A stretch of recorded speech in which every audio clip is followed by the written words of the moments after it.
Hello, Homestead. This is Greg Giglio, principal of Homestead High School, and this is the video message for the week of October 16th, or today is October 16th. And so this is going to be a little bit shorter video this time because we had some issues with our survey, which I will go over here in just a second. So hang on, let me get this up into presentation mode.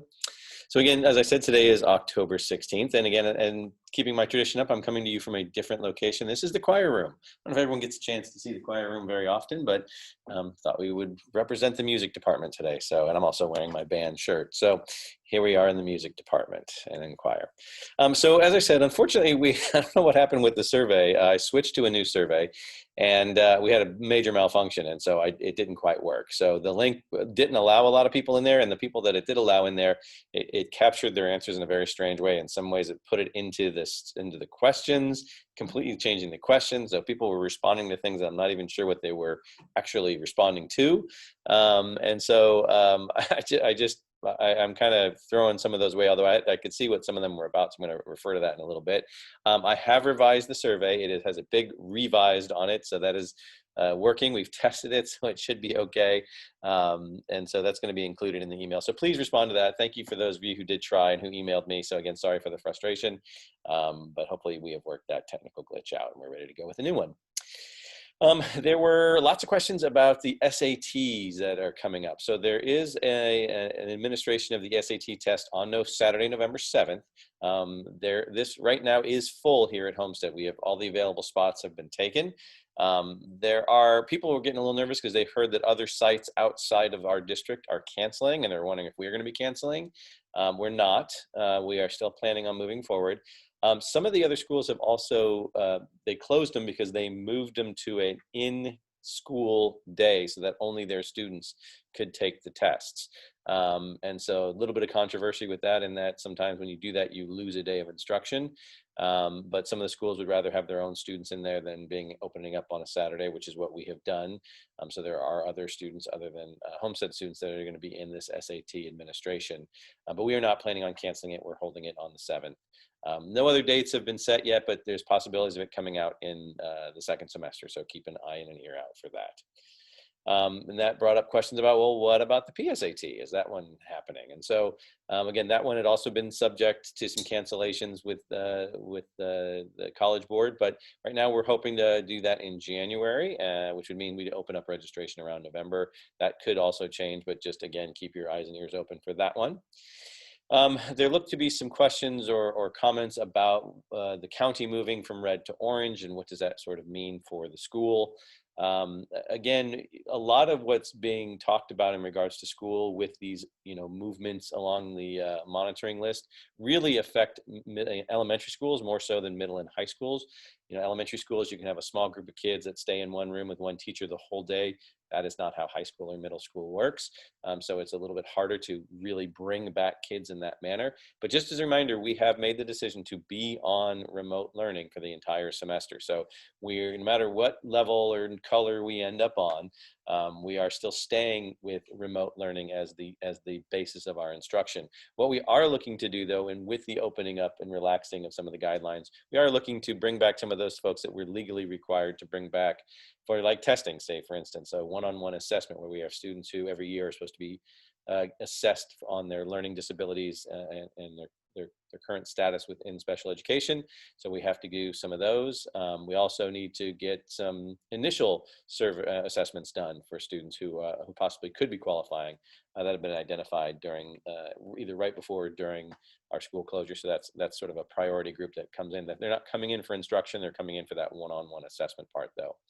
We are looking at ways to bring in possibly small pods of struggling students who might need some support or services. And so again, it would not be like coming in for their English and math class. It would be coming in just to get help on making sure they're turning in work correctly, that they're understanding how to do the work and where to turn it in, that kind of thing. So those are some things we're starting to look at. There are some struggles and challenges with that in terms of who are going to be the people with the kids, and how do you supervise them, and how do you keep them safe. So we're working on some of those details. So that's not quite there, but that's one of the ideas that we definitely have. Along though, probably the biggest thing that's starting to happen is our athletics and activities pods are growing. That they're able to be on campus. We've known that they are loosening up some of the restrictions on them. They're also increasing the pod sizes. They still have to follow safety protocols and all that. But this is good news for those folks who are in athletics and who are doing activities that have, performances, because the more they open up, the more likely they are to have athletic seasons and performances and those kinds of things. So again, no specifics on that yet, other than, our seasons have been approved, our schedules have been approved for the athletics. If all things keep going the way they are, then in December we'll be having football season followed by several other seasons. Again, it's going to be a rather jam-packed athletics season, because we're taking 3 seasons and moving it down into 2. Which will be a strain on our facilities, but I know we're working it out and we're going to make it happen. So again, we could be having some athletic seasons happening in the next couple months. So again, that's a really good and important sign. And again, that could also mean some of our other club activities could be happening as well too. Talking about events, I wanted to kind of give a shout out again to our amazing PTSA folks. They are doing a lot of really great work. And so here's a couple things that you might be interested in doing. There is a screening of the movie Screenagers, the second one, the sequel or the next edition or whatever you want to call it. And there will be a panel of some school officials, and including myself and our school-based therapist, Miss Sarah Lloyd, as well as our assistant superintendent, Dr. Trudy Gross. There's also the doctor who had been at one of the PTSA events earlier, so he'll also be on that panel. You can go to the PTSA website and register to get into that movie. It's a really, really popular one. The first one was really great. I haven't seen the second one yet, but I will be soon. And so, but I'm looking forward to being on that panel. So hopefully you can join us on the 21st. The PTSA is also doing a food pantry drop-off. They are definitely trying to help some of our families who are having food insecurities, and as well as the amazing work that our child nutrition services are doing, serving lunches on Wednesdays. The PTSA is also collecting food on Wednesdays. And this next pickup, drop-off date is 10/28 in the staff lot from 10 a.m. to 12. Again, if you go onto the website and go under PTSA, you will see exactly what they're looking for.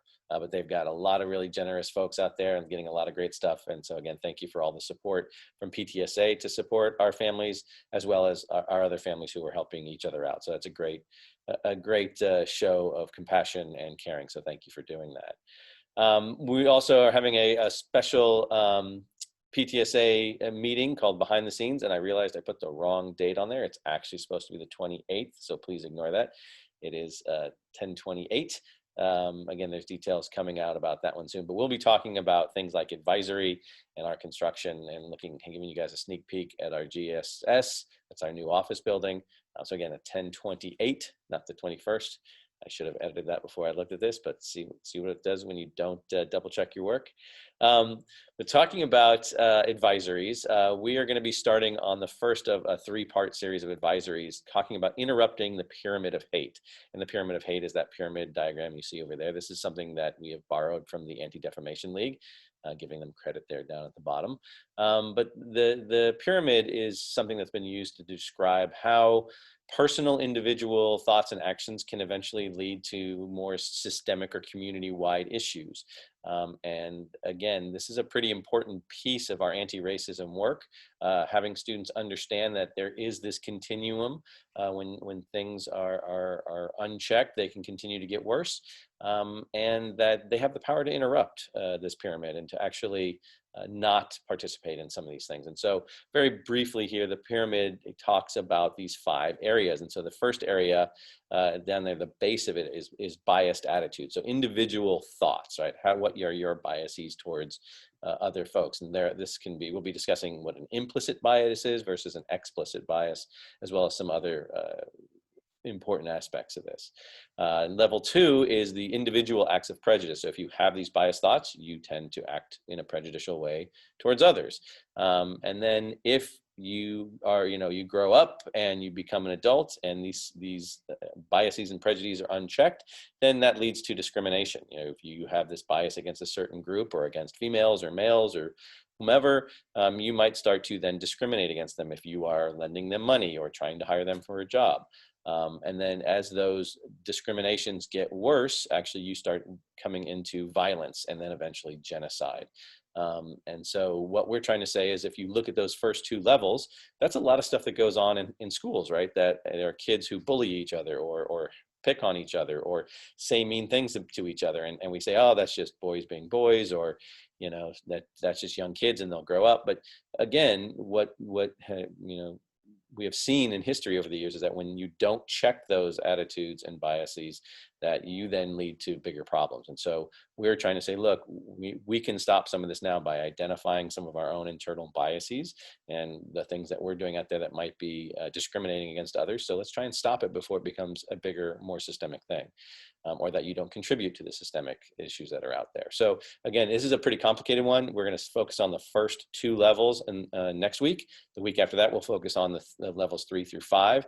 And then after that, we'll also be kind of going through some scenarios that have happened at school and talking about how students can interrupt that pyramid of hate by using some of the tools that we've given them in other advisories, which is to interrupt, to educate, to question, and to echo the things, not echo the bias, but echo a support of those who are trying to check the bias. And so those are some tools that were out there. And so again, this will be some pretty heavy stuff that we're getting into. Just wanted to give you a heads up in case you want to ask your kids about it and say, what did you learn this week about the pyramid of hate?